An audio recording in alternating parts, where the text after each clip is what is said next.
All right, time now for our college football podcast van interview presented by Mercedes-Benz Van, and that's where we take a look at the 2024 NFL Draft. A big thanks to Mercedes for all their help in supporting this, and we have Adam Schefter, the only person who I actually trust for draft intel, because Adam, over the past few months, I've tried like crazy to gather as much information from people around the NFL, and frankly, it's hard to know what is real and what is not real. But thanks for joining us. It's great to be in the Mercedes Caravan podcast presented by Mercedes-Benz. Yeah. However you said it, whatever it is, I'm honored to be here, and we are ready to get busy with this draft. Yeah, I know it's one of your favorite weeks of the year, certainly one of mine as well. Let's start at the top, and I consider the top of the draft now number 2, as the Bears have made it very clear that Caleb Williams will be the first pick in the 2024 NFL Draft. As we move past that, do you feel as though there is some clarity at pick number 2 with the Washington Commanders, maybe the subsequent let's go off the record here. Yeah. How long have we been talking about the Commanders pick, you and I? Oh, probably since right after the draft order was settled, at least. What did I text you? How long ago did you ask me? And what did I text you the pick would be when? It had to be months ago where you said my that belief. was about 3-4 weeks ago, I said, right? Maybe, yeah, it might have been more than that, to be honest with you. At least post free agency. Let's call it around the end of free agency. Yeah. You said my belief was that the pick would be Jaden Daniels. LSU quarterback, Heisman Trophy winner, will be the number 2 pick for the Washington Commanders once we actually got to the NFL Draft. And you have not changed that thought. No, I still believe that. Yep.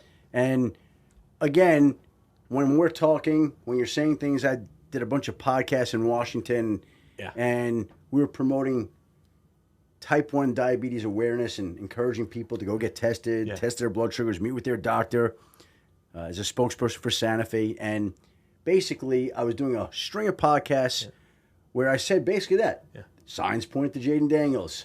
It's tracking for Jaden Daniels. Yep. And at the end of one podcast, I said, buy your Jaden Daniels jerseys. You could go buy them right now. It's kind of a joke at the end of something where I could not have been any more clear on the messaging. It sounds like it's going to be Jaden Daniels. They haven't locked it in. It's tracking that way. We'll see. It's still the case. Yep.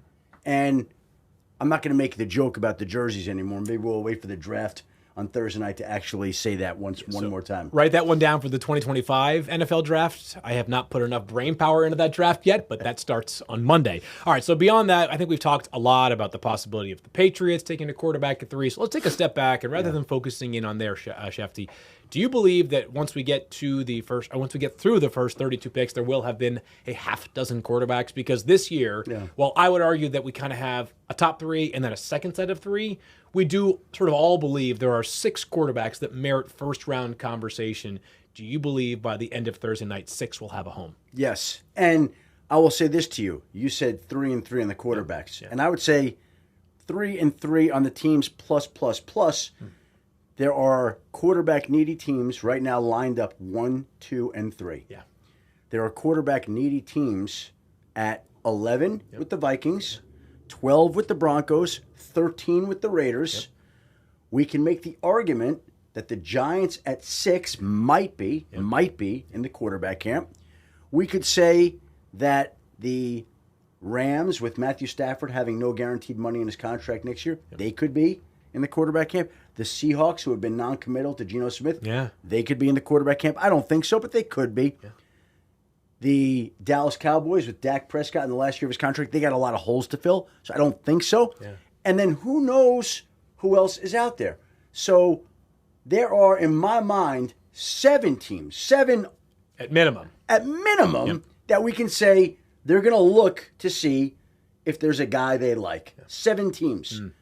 There are 6 quarterbacks before there's a little bit of a drop-off. Sure. That doesn't include the other teams. So just on the business of supply and demand, supply and demand dictates we're going to get 6 taken in the first round. And I believe there will be 6 taken in the first round. I'm bracing for the possibility of trade-ups and trade-downs as it pertains to quarterbacks. We've all talked about it with Minnesota moving up. I'm saying Minnesota could be a moving up team, so I'm at least bracing for that possibility. But it's good to know that we do think 6 are in play here. It's also a very offensive-heavy draft. While your role at ESPN has involved the draft for the entirety of it, you've loved this exercise since way before your days at ESPN. Can you recall a draft in any time of your career that mirrors this one in terms of the one-sidedness in the first round of one side of the ball or the other?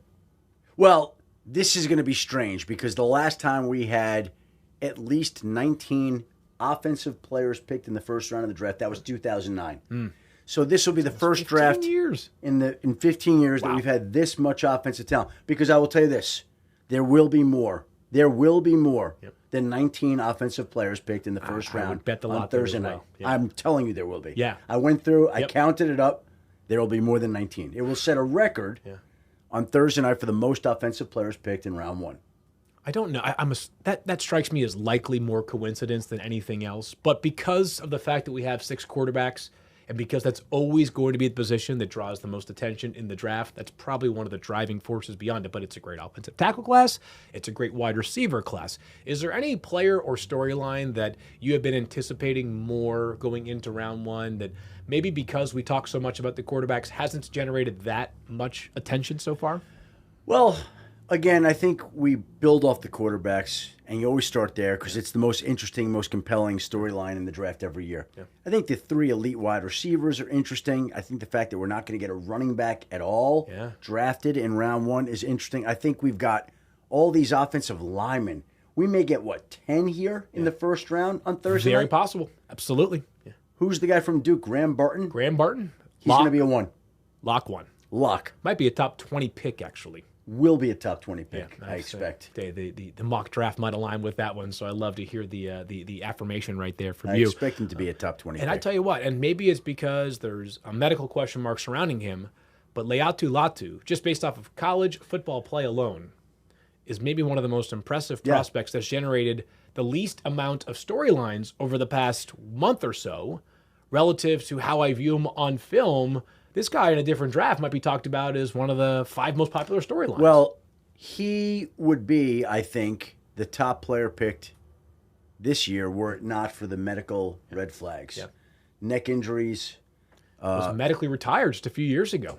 And people say, hey, they wonder, again, about his longevity, what the effects of another hit would do. Yeah. It's scary. If he re-injures that neck. But the talent in and of itself is off the charts. And so there are going to be some teams that wouldn't draft him. Just wouldn't. Yeah, that's the way the medical part of the draft works. I think people sometimes assume that there's like a universal grade for a player. You're either a clean bill of health or you're not a clean bill of health. And he's 30 not. Different doctors. And he's not. But there are some teams that have cleared him. Yep. And it just takes one team to make him a and very one high of them pick. will take him in the first round. Yep. No and he question still will be about a first-round pick, I would guess, somewhere between 10 and 20. Yep, that sounds about right as well. All right, to wrap things up here, Schefter, what does the draft mean to you? It's been on the road for so many different cities now, obviously after a long, long run at Radio City Music Hall. What does the draft mean to you each year? Why does it get you so excited to be out in the various locations, whether it's Detroit, New York, or somewhere in between? Well, again, I've covered the draft since 1991. Whew. So I'm not Heck of a Mel run. Kuiper, Right, but who's not that doing far it behind. on TV. Yeah. Year But- 46 for Mel. Yeah, 46? Unbelievable. 46? The man's not slowing down. I think 41 years at ESPN, 46 if you Yeah. include his time prior to his ESPN days. And I used to call him and badger him about who the Denver Broncos were going to draft in the 7th round. Yep, of course. And we would talk I'm sure about he that. obliged any But questions you had. He's as nice as they come, as are you. And to me, when I think of the draft, there are so many things I like about it. To me, it is the off-season Super Bowl for the NFL. Yep. It is the culmination of a dream for so many young men who have worked so hard for this day. It is every team thinking that they've plucked players who are going to help their team get to the next level. And for us, to me, it's a little bit like college finals in April. Like you feel like you're finishing your finals. It's going to slow down for the spring and a little bit of the summer before it ramps back up in the relentless manner that it always does. And to me, those are some of the things that I love about the draft. And you never know when Tom Brady's going to come along and pick 199 or Brock Purdy's going to be Mr. Irrelevant and somebody's going to draft somebody like Puka Nacua who's going to come in and change a team's fortunes just like that. And it could happen with just one pick. Yeah. And I also love, there's so much I love, as you say, that we talk about, okay, which quarterback do the Patriots like and who do the Vikings want? And will the Broncos go quarterback? Will the Raiders go quarterback? Well, guess what? Thursday night, cards on the table, man. Yeah. We're going to see everything that you feel, or at least get a good idea, because some teams have their hopes and ideas thwarted before they can follow through on them. But by and large, you're going to see, the Jets decided to go offensive tackle. Right. That's what they wanted to do. And the Bears valued a defensive player more than a wide receiver, or a wide receiver more than a defensive player. You get to see, at least in part, what many of these teams think. And also, I would be remiss in not saying it's hard to come to the draft and not think of Chris Mortensen this year. Absolutely. Because this will be, for me, I believe the 15th draft I've done for ESPN, and with the exception of the one that he missed while he was battling cancer, literally he is as close to me as you are right now, and was for every pick. Yeah. And we'd be going over notes and taking calls and trading texts and doing all sorts of things. And I said on my podcast this past week, when we were in Kansas City last year, there had been some talk that he would be stepping away from ESPN. I don't know that he knew that I knew, but I did. And I knew that he knew. Right. And so we would always take pictures at Super Bowls and the draft. And so after Thursday night, we took a picture together, and I still have it in my phone. And I always remember that. And we will miss him this year, and his memory will always be with us when it comes to the draft, because there was nobody, with all due respect, that I enjoyed being leg to leg with more than Chris Mortensen for the 15 years that I had the honor of doing that. There's a term in the scouting world. He's a scout's scout. I think Mort was a scout's insider, right? Because he lived for this stuff. He really did pour his heart and soul into the draft. And I felt bad for him, because he would do so much work on so many players who came later in the draft. Like, he really loved that element of it. I love the storylines and the headlines. Yeah. And he loved the minutia of a football player.